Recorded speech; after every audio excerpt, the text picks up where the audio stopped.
মায়েরা রুমা নেওয়াজের কথায় মাথা নিচু করে নেয়, চোখ বেয়ে জল গড়ায়। তার জন্য এই পুরো ফ্যামিলিটাতে অশান্তি হচ্ছে ভেবেই কেমন দমবন্ধ লাগলো তার। ইরফান চোখ বুজে নেয়। মায়ের কথা ইরফানের পছন্দ হলো না। দুদিনের বউ কথাটা মোটেও ভালো লাগলো না। আগুনে ঘি ঢালার ন্যায় কাজ করলো যেন। রাগ তরতর করে বেড়ে গেল। মাকে কোনো উত্তর তো দূর তাকালো না পর্যন্ত। রুমা নেওয়াজ দীর্ঘশ্বাস ফেলে বললেন, জাহানারা তোমাকে পছন্দ করে ইরফান, তুমি। রুমা নেওয়াজের কথার মাঝে ইরফান রাগে চেয়ারে একটা লাথি মেরে চিৎকার করে বলে, তো আমি বলেছি আমাকে লাইক করতে। প্লিজ আম্মু, কারো হয়ে সাফাই গিয়ে আমার রাগ আরও বাড়িও না। ইরফানের কাণ্ডে রুমা নেওয়াজ চুপ হয়ে গেলেন। তারেক নেওয়াজ এগিয়ে এসে আদেশের সুরে বলেন, শুদ্ধ ইরফানকে এখান থেকে নিয়ে যাও। শুদ্ধ তার মামার কথা মেনে ইরফানের হাত ধরে টানলে ইরফান শুদ্ধর হাত ঝাড়া দিয়ে ছেড়ে দেয়। গটগট পায়ে এগিয়ে গিয়ে মায়রার হাত শক্ত হাতে চেপে মায়রার ঘরের দিকে নিয়ে যায়। মায়রা অবাক হয়, তবে কিচ্ছু বলে না। ইরফানের পিছু হাঁটে মাথা নিচু করে। ইরফান মায়রাকে তার ঘরের ভেতর রেখে হিসিয়ে বলে, এই ঘর থেকে বেরিয়েছিস তো পা কেটে ঘরে বসিয়ে রাখবো। মায়রা ছলো ছলো চোখে শুধু ইরফানের পানে চেয়ে রইল। ইরফান চোখ বুজে শ্বাস ফেলে। এরপর আবারও মায়রার কান্নামাখা মুখটার দিকে চেয়ে ঠান্ডা গলায় বলে, ডোন্ট ক্রাই। মায়রার চোখ থেকে টুপ টুপ করে পানি গড়িয়ে পড়ে। ইরফান রেগে যায়। দু হাতে মায়রার কাঁধ চেপে দাঁতের দাঁত পিষে বলে, স্টুপিড, স্টপ ক্রাইং। মায়রা হঠাৎই ইরফানের বুকে কপাল ঠেকিয়ে ফুপিয়ে ওঠে। দু হাতে ইরফানের বুকের কাছের শার্ট মুঠো করে আঁকড়ে ধরে ফুপিয়ে কাঁদে। ইরফান স্তম্ভিত হয়ে যায়। মায়রার কাঁধ থেকে ধীরে ধীরে হাত সরিয়ে নেয়। শুকনো ঢোক গিলে। মায়রা ওভাবেই ফুপিয়ে কতক্ষণ যে কাঁদলো, কেন কাঁদলো জানে না। কেঁদে কেটে ইরফানের সাদা শার্ট পুরো ভিজিয়ে ফেলে। ইরফান শক্ত হয়ে দাঁড়িয়ে আছে। লম্বা শ্বাস টেনে এক পর্যায়ে মায়রাকে টেনে তার থেকে সরিয়ে দেয় ইরফান। মায়রা চোখ বুজে আছে, কান্নার তোড়ে থেকে থেকে কেঁপে উঠছে। ইরফান ডান হাতে মায়রার গালে গড়িয়ে পড়া পানি মুছে দেয়, নরম গলায় বলে, you know, I don't like you because you are a little girl. মায়রার রাগ হয়, দু হাতে ইরফানের পেটে ঠেলে ধাক্কা দেয় ফোপাতে ফোপাতে। ইরফানকে তো সরাতে পারলই না, উল্টে মায়রা নিজেই দুপা পিছিয়ে যায়। ইরফান মায়রার হাত দুটোর দিকে চেয়ে আছে। দৃষ্টি ঘুরিয়ে মায়রার নত মুখ পানে তাকায়, সামান্য ঠোঁট বাঁকায়, বিড়বিড় করে। Little girl. এরপর বাঁ হাতে মায়রাকে টেনে তার সাথে চেপে ধরে। এরপর সেভাবেই এগিয়ে গিয়ে মায়রার ঘরের ফ্রিজ খুলে বরফ বের করে। এরপর বরফ মায়রার ডান গালে লাগালে মায়রা কেঁপে ওঠে, কিছু বলে না। ইরফানের থেকে নিজেকে ছাড়াতে চায়, পছন্দ করে না, তাহলে এসব কি? মায়রার খুব রাগ হয় এই লোকটার উপর। পছন্দ করে না বলবে কেন? এতেই তার রাগ আকাশ ছুঁয়েছে। ইরফান কিছু বলল না, মায়রাকে শক্ত করে ধরে বরফ লাগিয়ে দিল। মায়রা তাকায় না ইরফানের দিকে। ইরফান মায়রার গালে তাকিয়ে রইল। এই মেয়ের একটুকুতেই এমন জখম হয় কেন বুঝে পায় না। মোমের শরীর মনে হয়। কপালে বরফ ঠেকিয়ে রাখলো। মায়রার চোখ থেকে পানি গড়ায়। সে যে কেন কাছে নিজেই বুঝে পায় না। ইরফান বেশ কিছুক্ষণ মায়রার কপাল গালে বরফ দিয়ে দিল। এরপর মায়রাকে ছেড়ে মায়রার বাম গালে হাত দিয়ে গম্ভীর গলায় বলে, কাঁদতে নিষেধ করেছি, আপাতত কোথাও দাগ বসানোর মুড নেই, সো স্টপ ক্রাইং। মায়রা তার গাল থেকে ইরফানের হাত সরিয়ে ইরফানের থেকে দূরে সরে দাঁড়ায়। মাথা নিচু করে দু হাত চোখ মুখে মুছে নেয়। চোখ তুলে তাকায় না ইরফানের দিকে। তার এখন লজ্জা লাগছে। এর আগে যদিও ভান করে ইরফানের বুকে ছিল, সেসব তো স্বাভাবিকই লাগতো, কিন্তু এখন কেন যেন স্বাভাবিক লাগছে না। ইরফান মায়রার দিকে ভ্রু কুঁচকে কিছু সময় চেয়ে থাকে, কিছু বলে না। বেরিয়ে যায় ঘর থেকে। যাওয়ার আগে শব্দ করে দরজা আটকাতে ভোলেনি। ড্রয়িং স্পেসে সবাই সেভাবেই দাঁড়িয়ে আছে। ইরফান প্রায় মিনিট পাঁচেক সময় পর মায়রার ঘর থেকে বের হয়। ঘরের দরজা খোলাই ছিল, তবে তাদের দেখা যায়নি। সবাই সবার মতো যার যার জায়গায় নিশ্চুপ হয়ে দাঁড়িয়ে আছে। এতক্ষণ কি হয়ে গেল সেই ঘোর থেকে বোধহয় কেউ বের হতে পারেনি। যাহারা তার মাকে জড়িয়ে নিঃশব্দে ফোপায়। ইরফান মায়রার ঘর থেকে বেরিয়ে কোনো দিকে তাকায়নি। হনহন করে বাইরে যেতে যেতে গম্ভীর গলায় বলে, কেউ বাড়াবাড়ি করলে আমি সেপারেট হতে আর একবারও ভাববো না, কথাটা স্মরণ করিয়ে দিলাম জাস্ট। ইরফানের কথায় সবার ধ্যান ভাঙে। রুমা নেওয়া ছলছল চোখে চেয়ে রইল ছেলের প্রস্থানের দিকে। কথাটা যে তাকে উদ্দেশ্য করে বলা হয়েছে তিনি বুঝেছেন। মায়রাকে এভাবে বলা ঠিক হয়নি তার, তিনি বুঝলেন। কিন্তু জাহারা তো এমন মেয়ে নয়, মায়রাকে মারবে এখনও তার বিশ্বাসই হচ্ছে না। কিন্তু মাত্রই মায়রার গালে খেয়াল করে বুঝেছে জাহারা সত্যিই মেরেছে মায়রাকে। ইরফান তো অকারণে এত বেশি রাখবে না, কিন্তু তার ছেলে তার থেকে দূরে গেলে তিনি মা হিসেবে কি করে থাকবেন? এতদিন চাকরির সূত্রে যেতে চেয়েছে, তাই তো রুমা নেওয়া যেতে দেয়নি। এখন ঝামেলা হয়ে চলে গেলে সে কিভাবে মেনে নেবেন? ইরফান মেইন ডোরের সামনে গিয়ে পিছু ফিরে তাকায়, শক্ত গলায় বলে, জাহারাকে যেন আমার ওয়াইফের আশেপাশে না দেখি। কথার হেরফের হলে খুব খারাপ হবে। শুদ্ধ ইরফানের হাত ধরে বলে, আরে আয়, আমাদের লেট হচ্ছে। কথাটা বলে টেনে বাইরে নিয়ে যায় ইরফানকে। ইরফান আর কিছুই বলল না, শুদ্ধর হাত ঝাড়া দিয়ে ছেড়ে নিজেই বড় বড় পা ফেলে বাইরের দিকে যায়। শুদ্ধ ইরফানের পিছু পিছু যায় ইরফানের দিকে তাকিয়ে। ইরফানের ইনায়ার বিয়ের একদিন আগে এসব ঝামেলা সত্যিই সে হতাশ। তবে এত করুণ পরিস্থিতিতেও তার হাসি পাচ্ছে ইরফানের কাণ্ড দেখে। মায়রাকে নিয়ে কত পজিটিভ ভাবা যায়। বিড়বিড় করল, হাসলে কি পাপ হবে? নিজের গালে নিজে একটা আলতো থাপ্পড় দিয়ে বলে, ছি ছি ছি ছি ছি, শুদ্ধ ভালো হয়ে যা। ভালো হতে পয়সা লাগে না, তোকে এখন কাঁদতে হবে। নো লাফিং, এখন শুধু ক্রাইং ক্রাইং। অতপর একা একাই কান্নার ভান করল। পরে হাসা যাবে না হয় সময় করে, এখন একটু না হয় কাঁদার চেষ্টা করুক। অতপর দ্রুত পা চালিয়ে ইরফানের পাশে দাঁড়িয়ে ঘাড় পাকিয়ে ইরফানের দিকে তাকায়। সর্বপ্রথম বুকের কাছে ভেজা সাদা শার্টের দিকে শুদ্ধর শকুনি নজর পড়ল। এবার আর হাসিটা আটকাতে পারবে বলে মনে হয় না, তবুও আটকালো বহু কষ্টে।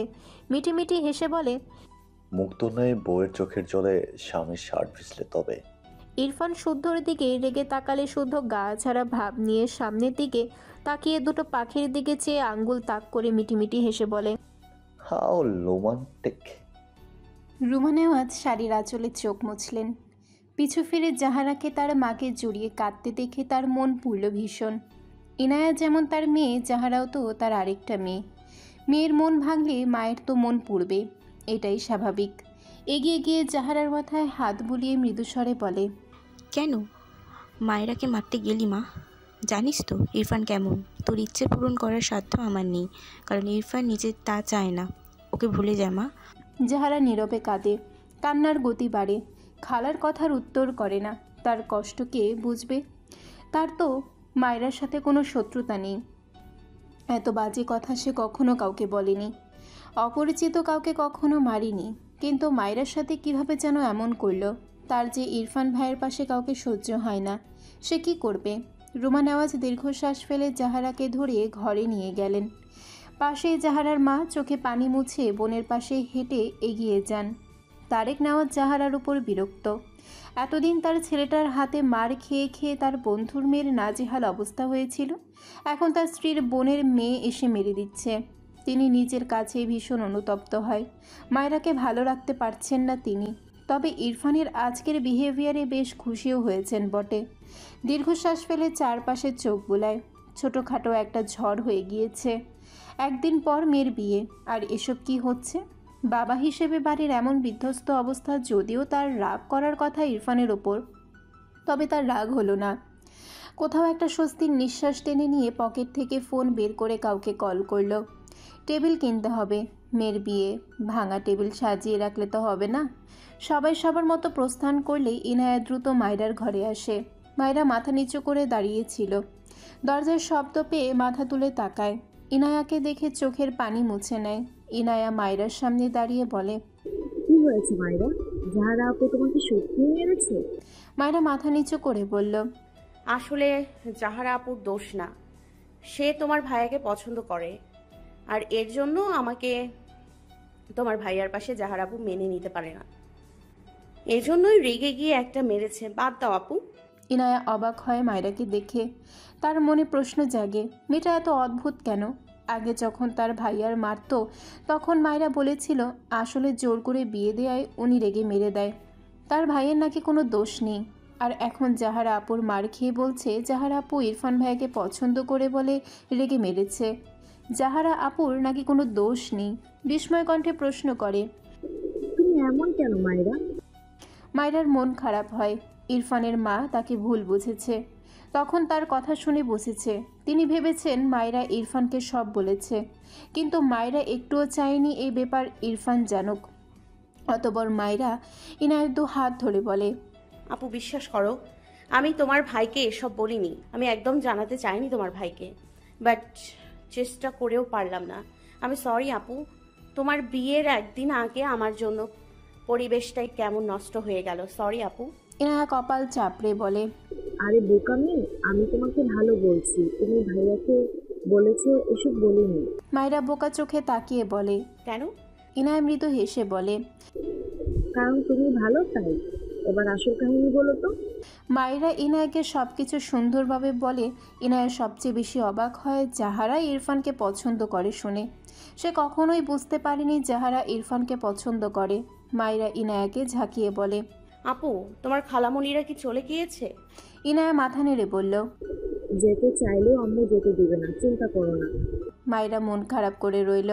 তার খারাপ লাগছে, বাসার অসুস্থ পরিবেশটা কেমন উলটপালট হয়ে গেল। শুক্রবার জুম্মার নামাজ শেষে তারেক নেওয়াজ বাড়িতে প্রবেশ করেন। মাথা থেকে টুপি হাতে নিয়ে পাঞ্জাবির পকেটে রেখে সোফায় বসেন। কিছুক্ষণের মাঝে ইরফান আর শুদ্ধ ফেরে। ইরফান কোনো দিকে তাকায় না, গটগট পায়ে তার ঘরের উদ্দেশ্যে পা চালায়। তারেক নেওয়াজ শান্ত চোখে দেখলেন ছেলের প্রস্থান। অন্যান্য দিনগুলোয় নামাজ পড়ে এসে সবাই একসাথে খেয়ে তবেই ঘরে যেত। এখন ইরফানকে ডাকলেও যে সে শুনবে না তা তারেক নেওয়াজ খুব ভালোই জানেন, তাই চুপ থাকলেন। রুমা নেওয়াজ ঝাপসা চোখে ছেলের প্রস্থান দেখলেন। তার মুখে খাবার যাবে কি করে ছেলে না খেয়ে থাকলে? রুমা নেওয়াজ তার বোন আর জাহারাকে এক প্রকার জোর করেই রেখেছে। মেয়ের বিয়ে, সেখানে বোন থাকবে না, কি করে মানবেন তিনি? খাবার টেবিলে আসতে জোর করেছিল কিন্তু আসেনি। মেয়ের কাজে মা ভীষণ লজ্জিত, সাথে মেয়ের জন্য ভীষণ মন খারাপ। আজ আরও আত্মীয় স্বজন আসলে জাহারার মন একটু আধটু ভালো হবে ভেবে একটু স্বস্তি পান, কিন্তু তার ছেলেকে কি করবেন? সে যে কারো কথা শোনে না। কখন খাবে ছেলেটা? রাতে খাবে? তাও জানে না। দীর্ঘশ্বাস ফেলে তিনি তার ঘরের দিকে এগিয়ে যান। শুদ্ধ বাম হাত পকেটে গুজে ভাবছে কি করা যায়। তার মামাকে দেখল, মামির প্রস্থান দেখল। আজ সকালের ঘটনার পর ইরফান এখানে বসে খাবে, ইহা তো বিলাসিতা। তবে কিছু একটা ভেবে মুচকি হাসল। মায়রার ঘরের দিকে পা চালায় শুদ্ধ। ভিড়ানো দরজায় নক করে বলে, মায়েরা আছো? মায়রা ঘর থেকেই বের হচ্ছিল। শুদ্ধর ডাকে ভিড়ানো দরজা মেলে দাঁড়িয়ে বলে, জি ভাইয়া। শুদ্ধকে ঘরের ভেতর আর যেতে হলো না। শুদ্ধ গলা ঝেড়ে বলে, ইরফানের ভীষণ মাথা ব্যথা করছে, তুমি কি একটু দেখবে? মায়রা চিন্তিত হলো। আজ সকালে যা কাণ্ড ঘটল, মাথা ব্যথা করা অস্বাভাবিক কিছু নয়। মায়রা শুদ্ধর দিকে তাকিয়ে বলল, আমি দেখছি ভাইয়া, উনি কোথায়। শুদ্ধ মনে মনে হাসছে। এরা দুটোই তো সাংঘাতিক প্রেমিক প্রেমিকা মনে হচ্ছে। নিজেকে স্বাভাবিক করে বলে, ওর ঘরে আছে, দেখো তো কি অবস্থা। সকালে খায়নি, এখনো খেতে চাইছে না, এই জন্য হয়তো, বুঝলে। মায়রা অস্থির কণ্ঠে বলে, আচ্ছা ভাইয়া, আমি দেখছি। কথাটা বলে দ্রুত পায়ে রান্নাঘরে গেল। ডাইনিংয়ে দেখলো কেউ নেই। টেবিলে খাবার সাজিয়ে রাখা। মায়রা হয়তো বুঝলো, অন্যদিন হলে এতক্ষণে সবাই খেতে বসে যেত। দীর্ঘশ্বাস ফেলে রান্নাঘরে গিয়ে ইরফানের জন্য এক মগ কফি করে আনে। শুদ্ধ মিটিমিটি হাসছে। বাহ, খুব উন্নতি হয়েছে তো এদের। মায়রা সিঁড়িতে এক পা রেখেও পিছিয়ে আসে। এই লোকের যা রাগ, সকালের কথা মনে পড়লে এখনও ভয় লাগে। ভাবলেও সে না যাক, শুদ্ধ তো আছেই, শুদ্ধ গিয়ে কফিটা দিয়ে আসুক। এইভাবে পিছিয়ে আসে। শুদ্ধর সামনে দাঁড়িয়ে বলে, ভাইয়া আপনার ভাইকে এটা দিয়ে আসুন। শুদ্ধ সোফায় বসে ফোন স্ক্রোল করছিল। মায়রার কথায় চোখ তুলে তাকায়। সোজা হয়ে বসে বলে, কিছু বললে মায়েরা? মায়রা কফির মগ এগিয়ে দিয়ে বলল, আপনার ভাইকে এটা দিয়ে আসুন, মাথা ব্যথা করছে বললেন যে। শুদ্ধ মৃদু হেসে বলল, তুমি যাও মায়েরা, আমি একটা ইম্পর্টেন্ট কাজ করছি। কথাটা বলে আবারও ফোনে ব্যস্ত হয়ে যায়। মায়েরা অসহায় চোখে তাকায়। এখন তাকেই যেতে হবে। নিরুপায় হয়ে সে নিজেই এগিয়ে গেল। মায়েরা ইরফানের ঘরের সামনে দাঁড়িয়ে আছে। ভিড়ানো দরজা ঠেলে ভেতরে উকি দিয়ে চারপাশে চোখ বোলায়। ইরফানকে ঘরে না দেখে ভ্রু কুচকালো, নেই তো। ঘরের ভেতর প্রবেশ করলে ইরফান বেলকনি থেকে তার ঘরে এসে মায়রাকে দেখে ভ্রু কুচকে তাকায়। মায়রা ইরফানকে দেখে হা করে চেয়ে আছে। ইরফানের মাথা থেকে পা পর্যন্ত চোখ বুলায়। সাদা পাঞ্জাবি, সাদা গ্যাবার্ডিং প্যান্ট পরিহিত ইরফানকে দেখে মায়রা অবাক না হয়ে পারল না। এই লোককে ভুলেও পাঞ্জাবি পরে দেখেনি মায়রা, এরকম অন্যরকম লাগছে ইরফানকে। মায়রার মনে হলো এই ইরফান নতুন ইরফান। শুভ্র কাপড়ে মোড়া ইরফানকে মায়রার কাছে এক নির্মূল পুরুষ মনে হলো, যে খুব শান্ত সুদর্শন এক পুরুষ। মায়রা মনে মনে আওড়ায়, সুদর্শন শুভ্র পুরুষ। ইরফান মায়রার সামনে এসে দুহাত প্যান্টের পকেটে গুজে দাঁড়ায়, গম্ভীর গলায় বলে, হোয়াট হ্যাপেন্ড? ইরফানের কথায় মায়রার ধ্যান ভাঙে, মাথা নিচু করে নেয়, চোখ বুজে নিজেকে দুটো কথা শোনায় এভাবে তাকিয়ে থাকার জন্য। ইরফান মায়রার দিকে তীক্ষ্ণ চোখে চেয়ে আছে, হাতে কফির মগ দেখে ভ্রু কুচকালো, আবারও বলে, কি চাই? মায়রা ঢোক গিলে মাথা তুলে পিট পিট করে তাকায় ইরফানের পানে, মিনমিন করে বলে, আপনার কফি। ইরফান মায়রার দিকে চেয়ে আছে। এই দুপুরে তার জন্য কফি এনেছে কেন এমে? ভ্রু কুচকে বলল, কেন এনেছো? মায়রা ফট করে বলে ফেলে, আপনার তো মাথা ব্যথা, এই জন্য এনেছি, নিন, খেয়ে নিন, একদম সেরে যাবে। ইরফান মনে করার চেষ্টা করলো তার কখন মাথা ব্যথা করছিল, আর সে একে কফি বা আনতে বলেছে কিনা, কিন্তু মনে করতে পারল না। ভ্রু কুচকে বলে, তোমাকে কে বলেছে আমার হেডেক? মায়রা ফটাফট উত্তর দেয়, শুদ্ধ ভাইয়াই তো বললো। ইরফানের কোচকানো কপাল টান টান হলো এবার। মায়রাকে শুদ্ধর এমন কথা বলার কারণ খুঁজে পেল না। নিঃশব্দে মায়রার হাত থেকে কফির কাপ নিয়ে শান্ত গলায় প্রশ্ন করে, দুপুরে খেয়েছো? মায়রা অবাক হয় ইরফানের ব্যবহারে। ইরফান এরকম ব্যবহার একদম নতুন করছে এমন নয়, তবে বেশিরভাগ সময় তো ধমকাধমকি করতেই সময় পার করে। ভাবনা রেখে মৃদুস্বরে বলল, খাইনি, আপনি খাবেন না? ইরফান কফির মগ বেডসাইড টেবিলে রেখে অদ্ভুতভাবে মায়রার দিকে তাকায়। মায়রার থেকে এমন কথা হয়তো ইরফান আশা করেনি।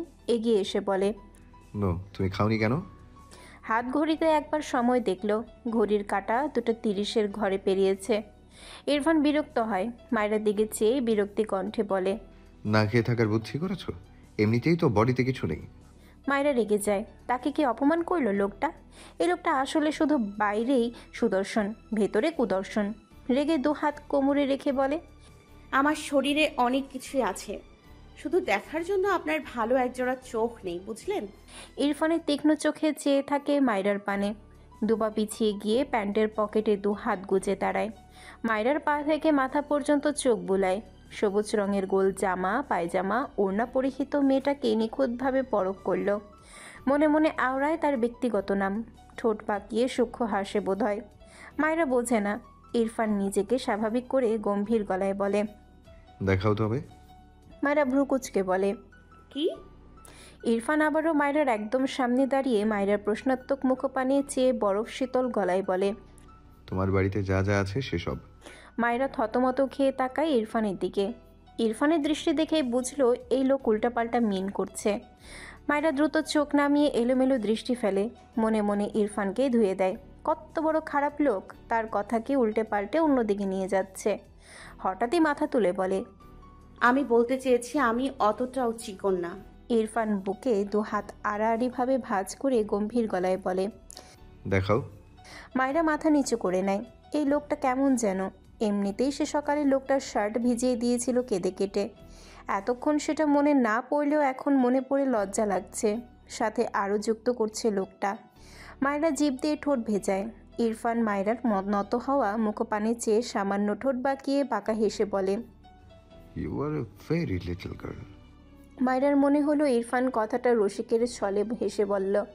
তড়াক করে মাথা তুলে তাকায়, কিন্তু ইরফানকে সেই স্বভাবসুলভ গম্ভীর মুখে দেখে হতাশ হয়, তবে অবাক হয় না। তারই মনের ভুল ভেবে নিজের মাথায় থাপ্পড় দিতে ইচ্ছে করল। ইরফান মায়রার দিকে চেয়েই ডান পকেট থেকে ফোন বের করে কাউকে কল করে। রিতাকে বলো 1 প্লেট ভাত যেন আমার রুমে দিয়ে যায়। এরপর কল কেটে দেয়। মায়রা বোকা চোখে ইরফানের দিকে চেয়ে আছে। কাকে ভাত আনতে বললেন? আপনি রুমে খাবেন? ইরফান ফোন স্ক্রোল করতে করতে বলে, নো। তাহলে আনতে বললেন কেন? তুমি খাবে। মায়রা হা করে চেয়ে আছে। সে এই লোককে নিতে আসলো, উল্টে ইনিই তাকে ঘরে বসিয়ে রাখার পায়তারা করছে। মায়রা অবাক হয়ে বলে, আমি এখানে খাবো না, আপনি নিচে চলুন। ইরফান ভ্রু কুচকে চেয়ে আছে মায়রার দিকে। মায়রা আমতামতা করে বলে, কেউ খায়নি, আপনার বাবা মা সবাই সবার ঘরে বসে আছে। আপনি তাদের ছেলে না? ছেলে হয়ে নিজেও ঘরে মুখ ফুলিয়ে বসে আছেন? ইরফান অবাক হয়ে তাকায় মায়রার দিকে। মায়রা ইরফানকে চুপ থাকতে দেখে বলে, আপনার আম্মু খায়নি বুঝলেন? আমার মনে হয় আপনার জন্যই। আর আপনার খালামণি যাহারা। ইরফান ধমক দেয়। ইরফানের ধমক খেয়ে মায়রা ঝাঁকি দিয়ে ওঠে, মুখ ফুলিয়ে তাকায় ইরফানের দিকে। ইরফান মায়রার দিকে তাকিয়ে। মায়রাকে তার দিকে এমন মুখ ফুলিয়ে তাকিয়ে থাকতে দেখে ইরফান অদ্ভুত চোখে তাকায়। রিতা হাতে ভাতের প্লেট নিয়ে দরজায় দাঁড়িয়ে ডাক দিলে ইরফান গম্ভীর গলায় বলে, রেখে যাও। মায়রা রিতাকে ভেতরে আসার সুযোগ দিলই না।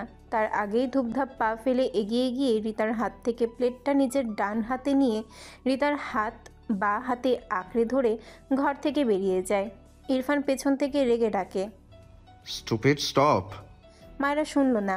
এই ঘাটতারা লোককে সে নিজেই খেতে দিবে না। ভালো করে বলছিল তার বাবা মা কেউ খায়নি, তাকে ধমকে চুপ করিয়ে দিল। থাকুক বসে, অনাহারেই থাকুক। ইরফান পিছু পিছু বেরিয়ে আসে। দ্রুত পায়ে হেঁটে পেছন থেকে ডান হাতে মায়রার পেট চেপে ধরে। মায়রার পা থেমে যায়। ইরফান রিতাকে বলে, রিতা, প্লেট নিয়ে নিচে যাও, আমরা আসছি। ইরফানের কথা অনুযায়ী রিতা মায়রার হাত থেকে প্লেটটা নিয়ে নেয়। মায়রাও ছেড়ে দেয় বিনা বাক্যে। ইরফান পেটের বাঁ পাশে খামচে ধরেছে। মেয়েটা বলতেও পারছে না, সইতেও পারছে না। রিতার সামনে এগিয়ে গেলে ইরফান গম্ভীর গলায় বলে, অবাধ্য হলে থাপ্পড় দিয়ে সব দাঁত ফেলে দিব। মায়রা তার দু হাতে ইরফানের হাত ছাড়ানোর চেষ্টা করে। থেমে থেমে বলে, ছাড়ুন আমায়। ইরফান মায়রাকে তার দিকে ফিরিয়ে দাঁড় করিয়ে দেয়। মায়রা মাথা নিচু করে শক্ত হয়ে দাঁড়িয়ে আছে। ইরফান মায়রার পানে দৃষ্টি রেখে মৃদুস্বরে বলে, you are a good girl. Myra ঝট করে মাথা তুলে ইরফানের দিকে তাকায়। ইরফান মায়রার চোখের দিকে তাকায়। চোখে চোখ পড়লে মায়রা চোখ নামিয়ে নেয়। ওনার ফাঁক দিয়ে ছোট্ট ছোট্ট বেরিয়ে আসা চুলগুলো ইরফান দু হাতের পেছনের দিকে ঠেলে দিয়ে গম্ভীর গলায় বলে, but I don't like you. কথাটা শুনে মায়রার রাগ হয়। মাথা খানিক নিচু তার। এইটা শুনলে ইচ্ছে করে এই লোকের সব চুল ছিঁড়ে ফেলতে। ইরফানের হাত এখনও তার ওনার ফাঁকের ভেতরে মাথায়। মায়রা তার দু হাত তুলে ইরফানের দু হাতে শক্তি খাটিয়ে খামচি দেয়। ইরফান তবদা খেয়ে যায়। বেচারা এরকম কিছু আশা করেনি। দ্রুত তার দু হাত সরিয়ে নেয় মায়রার মাথা থেকে, মায়রাকে আর পায়কে। ইরফানের দিকে তাকালো না আর। ছাড়া পেয়ে এক দৌড় দেয়। বিড়বিড় করে, হবিশ লোক, উফ। ইরফান গম্ভীর মুখে তার দু হাতের দিকে তাকালো। নখ বসিয়ে চামড়া উঠিয়ে দিয়েছে। ইরফান মাথা তুলে মায়ের দিকে তাকায়। বিড়বিড় করে, স্টুপিড বাঁদর। বড় বড় পা ফেলে কয়েক পা এগিয়ে গিয়ে মায়রাকে টেনে ধরে। মায়রা চেঁচিয়ে উঠতে চায়। ইরফান ডান হাতে মায়রার মুখ চেপে ধরে। বাঁ হাতে মায়রার কোমর চেপে খানিক উঁচু করে তার ঘরে নিয়ে যায়। মায়রা চোখ বড় বড় করে তাকায়। হায় আল্লাহ, আজ সে শেষ। ইরফান তার ঘরে গিয়ে বাম পা দিয়ে দরজার শব্দ করে লাগায়। মায়রাকে নামিয়ে দেয়। মুখ থেকে হাত সরিয়ে দিলে মায়রা ইরফানকে ঠেলে সরিয়ে দিতে চায়। হাঁপানো কণ্ঠে বলে, ছাড়ুন আমায়। ইরফান মায়রাকে তার সাথে চেপে ঠান্ডা গলায় প্রশ্ন করে, রেগেছো কেন? মায়রা নড়াচড়া থামিয়ে দেয়। সে যে খামচি দিল তার খবর না নিয়ে তার রাগের খবর নিচ্ছে। মায়রা অবাক নয়নে তাকায় ইরফানের পানে। ইরফান শান্ত চোখে মায়রার দিকে চেয়ে। মায়রা জিভ দিয়ে ঠোঁট ভেজায়। ইরফান বাঁ হাতে মায়রাকে তার সাথে চেপে ডান হাত পিছনে নিয়ে মায়রার জামার চেইন এক টানে খুলে দেয়। মায়রা ঝাঁকি দিয়ে ওঠে, কাপা কণ্ঠে বলে, কি করছেন? ইরফান মায়রার মুখ পানে চেয়ে মৃদুস্বরে বলে, বডি চেক। মায়রা ভীত কণ্ঠে বলে, ছাড়ুন আমায়, আর খামচি দিব না। ইরফান মায়রার ভীত মুখ পানে দৃষ্টি ঘোরায়। মৃদুস্বরে বলে, ভয় পাচ্ছ কেন? মায়রা চোখ নামিয়ে নেয়। মিনমিন করে বলে, ছাড়ুন। কথাটা শেষ করতে পারেনি। ইরফান মায়রার জামার মাঝে হাত গলিয়ে দেয়। মায়রার শরীর অবশ হয়ে আসে। কাপা গলায় আবারও কিছু বলতে চায়, জড়িয়ে আসে কথা। মাথা নিচু করে শরীর ছেড়ে দেয়। ইরফান আগলে নেয় মায়রাকে। আড়ালে ঠোঁট বাঁকিয়ে সূক্ষ্ম হাসে। মায়রার ঘাড়ের নিচে পিঠের উপরি অংশের ডান সাইডে দু আঙ্গুলের আলতো স্পর্শ দেয়। মাথা নিচু করে চোখ বুজে তার বুকে লেগে দাঁড়ানো মায়রার দিকে আর চোখে চেয়ে মোহনীয় গলায় বলে, হিয়ার ইজ এ ব্রাউন মোল। মায়রার পুরো শরীর শিরশির করে ওঠে। এই লোক জানলো কি করে তার এখানে তিল? গলা শুকিয়ে কাঠ হয়ে গিয়েছে মেয়েটার। ইরফান আবারও একই সুরে বলে, I am waiting to eat this. মায়রার শরীর ঝিমিয়ে আসে। ইরফানের এসব কথায় মেয়েটার ছোট্ট শরীর ভেঙে আসে। দু হাতে ঠেলে ইরফানকে সরাতে চায়। কাপা গলায় বলে, আমার খিদে পেয়েছে, ছাড়ুন আমায়। ইরফান মায়রার দিকে তাকায়, মৃদু স্বরে বলে। I'm also hungry, babe. থেমে যায় ইরফান। মায়রার অস্বাভাবিক শ্বাস প্রশ্বাসে ভ্রুকুচকে তাকায় মায়রার পানে, জামার চেন লাগিয়ে দেয়। মায়রাকে ছেড়ে দু হাতের আজলায় মায়রার ছোট্ট মুখটা নিয়ে চিন্তিত কণ্ঠে নরম গলায় জিজ্ঞেস করে। Are you okay? মায়রা ঢুক গিলে চোখ বুজে আছে সে। ইরফান মায়রার শুকিয়ে আসা মুখটার দিকে চেয়ে রইল কিছু সময়। কিছু একটা ভেবে মায়রাকে ছেড়ে দাঁড়ায়। মায়রা পড়ে যেতে নিলে ইরফান দ্রুত মায়রাকে দু হাতে আঁকলে নেয়। চিন্তিত কণ্ঠে বলে। What happened? তোমার কি শ্বাসকষ্ট হচ্ছে? মায়রা চোখ বুজেই মিনমিন করে বলে। আপনি কাছে আসলে আমার শ্বাসকষ্ট চাপ দেয়, দূরে সরুন। ইরফান তবদা খেয়ে চেয়ে থাকে মায়রার দিকে। এই স্টুপিড আসলেই তাকে জানানোর জন্যই এসেছে। কিছু একটা ভেবে ঠোঁট বাঁকিয়ে সূক্ষ্ম হাসি মৃদু স্বরে বলে। It's okay. Relax. এরপর মায়রাকে সোজা করে দাঁড় করিয়ে দিয়ে মায়রাকে ছেড়ে দাঁড়ায়। মায়রা ছাড়া পেয়ে লম্বা শ্বাস নেয়। ইরফানকে পাশ করে দরজার কাছে দিয়ে দাঁড়ায়। দরজা টেনে খুলতে চায়, তবে পারে না। ইরফান উল্টো ঘুরে তীক্ষ্ণ চোখে মায়রার দিকে চেয়ে আছে। মায়রা ব্যর্থ হয়ে কতক্ষণ উল্টো ঘুরেই দাঁড়িয়ে রইল। তার ভেতর এখনও কাঁপছে। কথা বলবে কি করে? দরজাও খুলতে পারছে না। বারবার শুকনো ঢোক গিলছে। ইরফান নিজেই এগিয়ে এসে মায়রার পিঠ ঘেঁষে দাঁড়ায়। হাত বাড়িয়ে লক খুলে দেয়। দরজা খোলার জন্য এখান থেকে পিছু যেতে হবে। ইরফান তো সরে না। মায়রার দৃষ্টি এলোমেলো। ইরফান তীক্ষ্ণ চোখে মায়রাকে পরখ করছে। মায়রা এক পর্যায়ে মিনমিন করে বলে। সরুন। ইরফান নিরেট কণ্ঠে বলে। স্টুপিড, এসব কাঁপাকাঁপি থামানোর মেডিসিন নিয়ে কাঁপাকাঁপি স্টপ না করলে থাপ্পড় দিয়ে সব দাঁত ফেলবো তোমার। মায়রার কান্না পাচ্ছে। কি করল সে? ইরফান মায়রার কাঁধে পড়ে থাকা ওড়না টেনে মাথায় তুলে দেয়। মৃদুস্বরে বলে। গো। কথাটা বলে মায়রা থেকে সরে দাঁড়ায়। মায়রা সুযোগ পেয়ে দ্রুত দরজা টেনে খুলে এক দৌড় দেয়। ইরফান পেছন থেকে ধমকে বলে। পড়ে গেলে থাপ্পড় সব গাড়ে পড়বে, স্টুপিড গার্ল। কথাটা বলে ইরফান দীর্ঘশ্বাস ফেলে।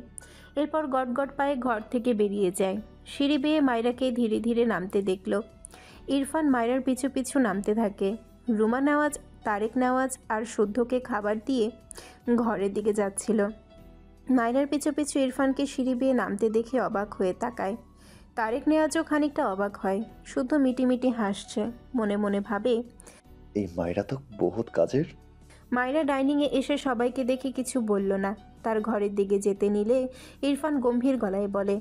রাগিও না আমায়। মায়রার পা থেমে যায়। ওরে আল্লাহ, এই লোক তার পিছু পিছু চলে এসেছে। তারেক নেওয়াজ মায়রাকে ডাকলেন। মায়েরা আম্মু এসো এসো, খাবে কখন? অনেক বাজে তো। শ্বশুরের কথায় মায়রা আর তার ঘরের দিকে যেতে পারল না। ধীর পায়ে এগিয়ে আসে। সামনে বসা শুদ্ধ হেসে তার পাশের চেয়ার দেখিয়ে দিয়ে বলে। মায়েরা এখানে এসে বসো। ইরফান চোখের পলকে শুদ্ধর পাশে এসে দাঁড়ায়। শুদ্ধ তার প্লেটের দিকে তাকিয়ে হাসছে। হঠাৎই তার পাতে এক গ্লাস পানি পড়তে দেখে শুদ্ধ হা হয়ে যায়। মাত্র ভাত মুখে নিতে চেয়েছিল, তার আগেই কেল্লা ফাতে। শুদ্ধর মুখ অসহায় হয়ে যায়। যদিও আর দুবার মুখে নিলেই শেষ হয়ে যেত, কি আর করার। এদিকে ইরফানের কাণ্ডে রুমা নেওয়াজ, তারেক নেওয়াজ অবাক হয়, তবে কিছু বলে না। শুদ্ধ পানি খেয়ে উঠে দাঁড়ায়। ইরফানের দিকেই তাকিয়ে বলে। বুক বেশি পড়লে একটু চেক দিয়ে আয়। আমি তোর বউকে পাহারা দিচ্ছি, কোনো শিয়ালকে ঘেঁষতে দিব না, যা পাক্কা। ইরফান ভ্রু কুচকে বলে। তুই তো নিজেই শেয়াল। শুদ্ধ আসমান থেকে পড়ার ভান করে বলে। আস্তাগফিরুল্লাহ, আমার মতো এক নারী আসক্ত ছেলেকে শিয়াল বলতে তোর বাদলো না? ইরফান বিরক্তি কণ্ঠে বলে। ইন ফিউচার তুই মেয়ে হয়ে গেলেও ওর জন্য শেয়ালই থাকবি।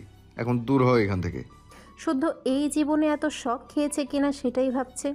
মাথায় হাত চলে গিয়েছে, কখন বুঝলো না।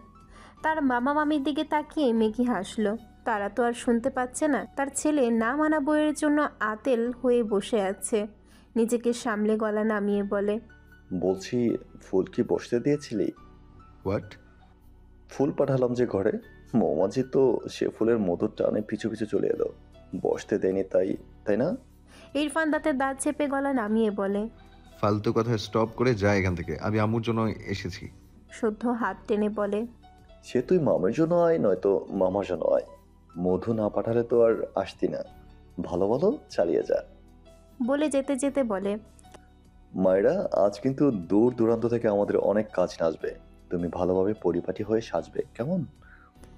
ইরফান দাঁতে দাঁত চেপে শুদ্ধর দিকে চেয়ে আছে। শুদ্ধ মিটিমিটি হাসছে। রুমা নেওয়াজের দিকে তাকিয়ে বলে, মামি, তোমার বৌমাকে পারলে শাড়ি পরিয়ে রাখবে এই কয়েকদিন।